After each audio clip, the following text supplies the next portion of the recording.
My channel unfiltered Anushka. स्वागत है आप सभी का मेरे चैनल में। और जैसा कि आपको पता है कि मैंने अंडरटेक किया हुआ था 30 डेज़ का चैलेंज और आज उसका डे 24 है। और अब स्टार्ट करते हैं हमारे चैलेंज के फर्स्ट सेगमेंट की तरफ, जो कि है फिटनेस कंटेंट का। और आज मैंने किया था योगा एंड मेडिटेशन, तो उसकी जो भी एक्सरसाइजेज हैं, जो भी क्लिप्स हैं, मैं सब आपको अटैच कर देती हूँ। Hello guys, welcome to day 24 of my 30 days fitness challenge. जहाँ पे स्टार्ट मैंने एंकल एंड रिस्ट रोटेशन से की, फिर साइड लेग टच किया और ये कोई एक्सरसाइज करी, स्ट्रेचिंग की जो थोड़ी हेलीकॉप्टर जैसी लग रही थी। फिर स्ट्रेचिंग करा मैंने ताड़ासन में और फिर फ्लोर टच करने वाला प्रोसीजर किया। और इसके बाद ये साइड ट्विस्ट टाइप की करे जो कि स्ट्रेचिंग के लिए होता है। फिर ये गरुड़ आसन शायद है वो किया। उसके बाद बटरफ्लाई पोज किया। फिर ये कोबरा पोज था, ये ट्राई करा। और इसके बाद वृक्षासन किया। This was all. Thank you for watching. Bye bye. तो कैसा लगा आपको मेरा फिटनेस का वर्कआउट? और अब आगे बढ़ते हैं हमारे चैलेंज के नेक्स्ट सेगमेंट की तरफ, जो कि है what I ate in a day का। एंड आज के दिन में मैंने जो कुछ भी खाया उन सब की क्लिप मैं अब अटैच कर दूंगी। Welcome to what I ate in a day series, जहाँ की स्टार्ट मैंने मॉर्निंग में रोटी और सब्जी खा के की। दोपहर में कुकम्बर्स खाए। फिर शाम को मैं बर्थडे पार्टी में गई थी, जहाँ पे मैंने अराबियाटा पास्ता, चीज़ी पॉपर्स और वाटरमेलन मोहितो पिया। कैसा लगा आपको मेरा what I ate in a day?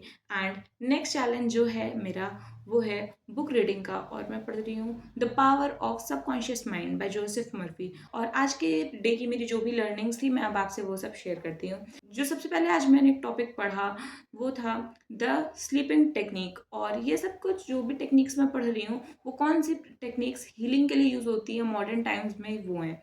तो ऑथर हमको बताते हैं कि अगर कोई भी इंसान सोने से जस्ट पहले या स्लीपिंग या डॉर्सी स्टेट में रहता है, तब अगर वो कोई भी चीज़ मैनिफेस्ट करता है, सोचता है हील करने के लिए या रिकवर करने के लिए, तो वो सबसे ज़्यादा पॉसिबल होती है कि वो तब रिकवर हो जाए।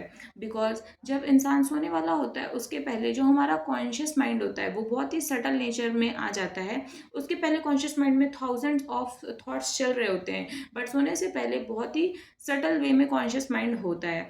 तो अगर हम लोग कोई चीज़ तब प्रोसेस करते हैं अपने माइंड में या उसको मैनिफेस्ट करते हैं, तो बहुत ही कम थॉट्स होते हैं, डायरेक्टली प्रोसेस हो जाते हैं हमारे सबकॉन्शियस माइंड में। और वो हेल्प करता है किसी भी इंसान की रिकवरी करने में। अब मैंने और क्या क्या सीखा, मैं उसको भी शेयर करती हूँ। नेक्स्ट टॉपिक जो मैंने सीखा था थैंक यू टेक्निक का।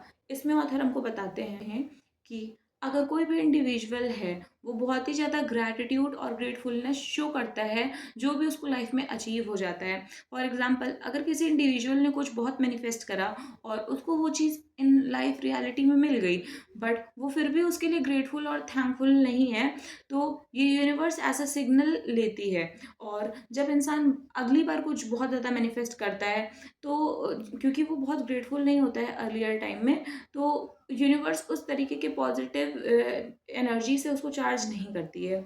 और ऑथर हमको ये भी बताते हैं कि कभी कभी बहुत सी चीज़ें ऐसी लाइफ में हम लोगों को रिसीव हो जाती हैं, जिसके बारे में ना तो हमको पता था, ना हमें उसके बारे में कोई भी अवेयरनेस थी।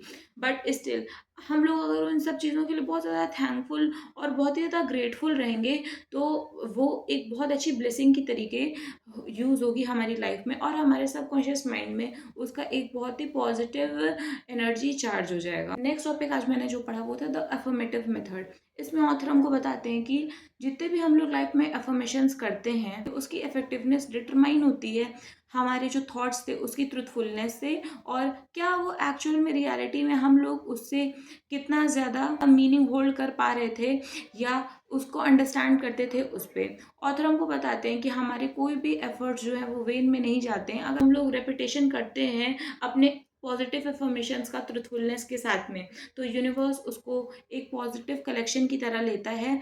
और जैसे ही ये सारे कनेक्शंस एक दूसरे में अटैच हो जाते हैं या सारे कनेक्शंस जुड़ जाते हैं, तो लाइफ में बहुत ही पॉजिटिव चेंजेस होते हैं और मिरेकल्स हैपन होते हैं। This was all what I learn today. जैसा कि आपको पता था कि मैंने बनाया था 30 डेज का चार्ट, जो अब फ्रेंड से तो कंप्लीट हो चुका था, बट अब क्योंकि जो अदर डेट्स थी वो सब मैंने इसी चार्ट के पीछे लिखी हुई थी और साइड साइड में कुछ लिखा हुआ था तो मैंने पेपर कट कर दिया है। तो अब देखिए आपकी मेरा डे 24 है। अब 1 2 3 4 5 6 7 अब मेरे 7 डेज बचे हैं, जिसमें से आज मैं अभी 24 कट कर दूंगी तो केवल 6 डेज बचेंगे मेरा चैलेंज कंप्लीट होने में।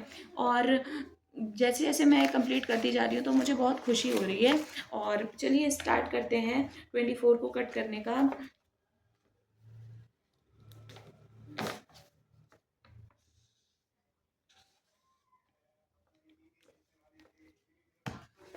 ये देखिए मैंने कट कर दिया है 24 को और धीरे धीरे मैं अपने चैलेंज के एंड की तरफ बढ़ती जा रही हूँ। और मैंने बहुत ही डेडिकेशन के साथ ये पूरा चैलेंज अच्छे से कंप्लीट किया। जिन्होंने मुझे सपोर्ट किया उसके लिए बहुत ज़्यादा थैंक यू और बाय बाय, टेक केयर।